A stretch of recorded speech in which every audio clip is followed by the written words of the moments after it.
안녕하세요. 오늘의 주요 뉴스입니다. 이 채널에서만 볼 수 있는 내부 정보입니다. 채널을 시청하고 구독하세요. 제가 베트남에서 해야 할 그럼 끝까지 뭐라고 생각하나? 베트남에서의 왕비연 음악이라고 생각하고 있습니다. 박항서 감독의 말레이시아전 승리 이후 남긴 한마디 거기까지가 내 역할이다. 이 한마디가 온갖 추측을 낳고 있는데요. 올해 초 한국 복귀선로 일본 진학의 해프닝이 있었던 것처럼 현재 박 감독의 발언을 놓고 진위 여부를 파악하느라 스포츠 매체들은 분주한 모습입니다.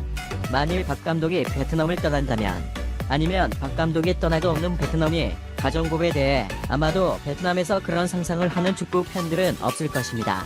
왜냐하면 언젠가는 박 감독이 떠나고 있지만 당장은 생각하기도 싫은 이 가정법이기 때문입니다. 박항서 감독이 떠나도 없는 베트남 축구 어떻게 변할까요? 감독이 부임한 후 131위권에 머물던 피파 랭킹이 수십번으로 앞당겨졌습니다. 박항서 호는 스즈키컵 같은 각종 동남아시아 대회에서 우승을 했고, 심지어 아시안컵 같은 아시아 대회에서도 준우승 4강 8강을 이루었습니다. 아니, 박 감독이 없다면 아시안게임 같은 아시아 대회에서 예선 탈락하는 것은 기정사실과도 같습니다. 일단 축구 팬들은 이것이 두려운 것입니다. 이렇게 되면 아마도 베트남은 제2의 태국이 내릴 가능성이 높습니다. 한때 동남아시아 축구 지존이었던 태국, 그러나 현재 태국은 나락의 길로 향하고 있습니다. 감독이 떠나면 베트남은 제2의 태국이 되어 회복할 수 없는 낭떠러지로 떨어질 가능성이 매우 높습니다. 2019년 1월 태국 축구협회는 세르비아 출신의 밀로 관 라이츠 감독을 제공합니다. 당시 이 감독은 월급 약 10만 달러를 받고 있었죠. 2019년 AFC 아시아컵 조별리그 첫 경기에서 약체로 평가받던 인도에 1대4로 대패한 뒤에 해고를 당하는 수모를 겪었습니다. 이후 태국 축구대표팀 감독은 공석이었습니다. 한때 동남아 수준이었던 태국 축구는 박항서 베트남 팀의 급부상으로 매번 동남아시아 대회에서 베트남에게 패하여 자존심이 구겨질 대로 구겨진 말았습니다.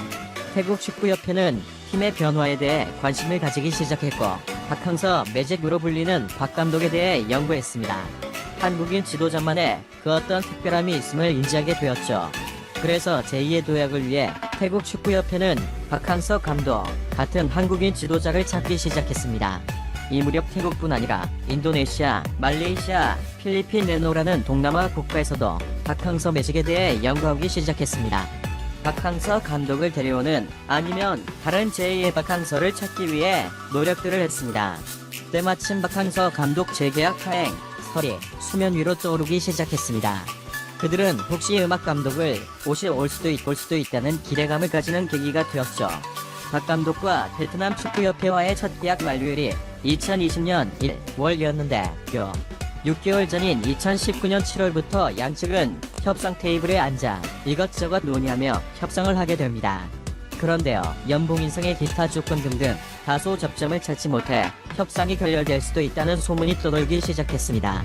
그러나 태국은 이미 감독 대행 체제로 6개월이라는 긴 시간이 흘렀기 때문에 더 이상 지체할 수도 없고 더 이상 기다리지 못하는 상황에 오자 제2의 박항서를 찾습니다. 한국 지도자와 일본 지도자를 놓고 태국 축협은 갑론을박했습니다. 마땅한 한국 지도자를 찾지 못하고 결국 찾은 대상은 일본인 감독 및 노였습니다. 태국 축협은 최종적으로 니시노 감독을 대표팀 사령탑으로 낙점한 인도네시아의 경우는 박항서 감독을 기다리고 있었는데요.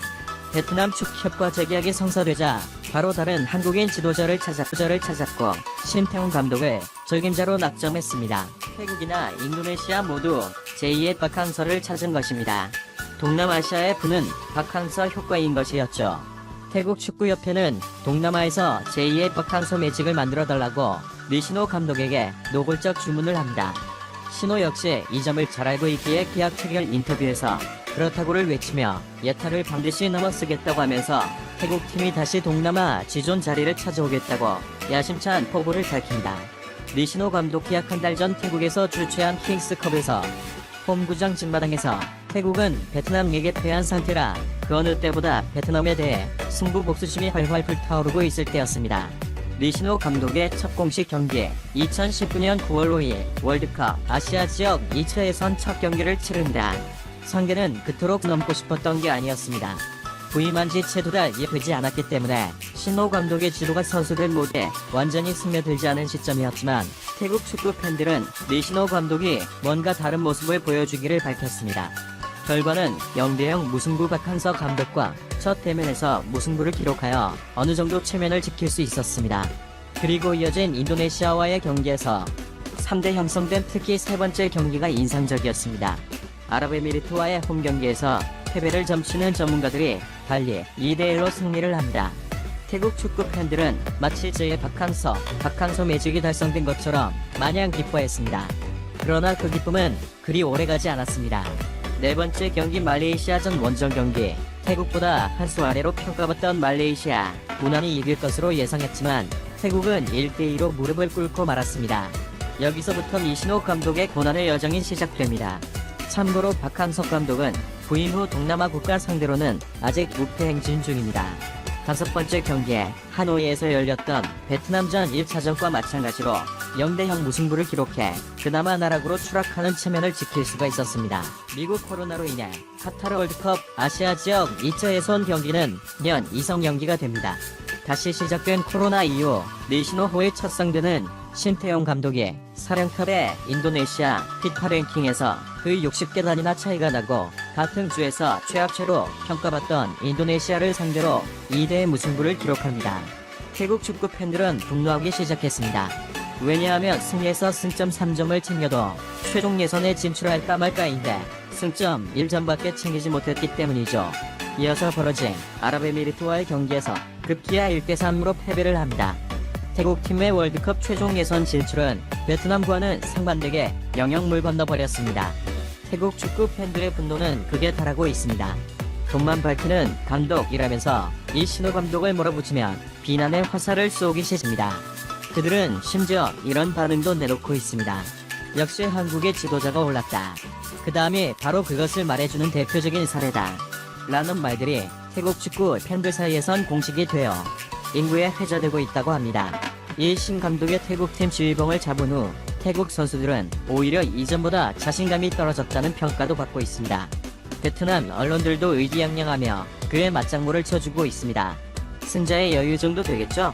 베트남 언론 매체는 태국 언론을 인용하며 태국 언론들이 말하기를 이 신호 감독은 절대 베트남을 이길 수 없다는 보도를 내놓기도 했습니다.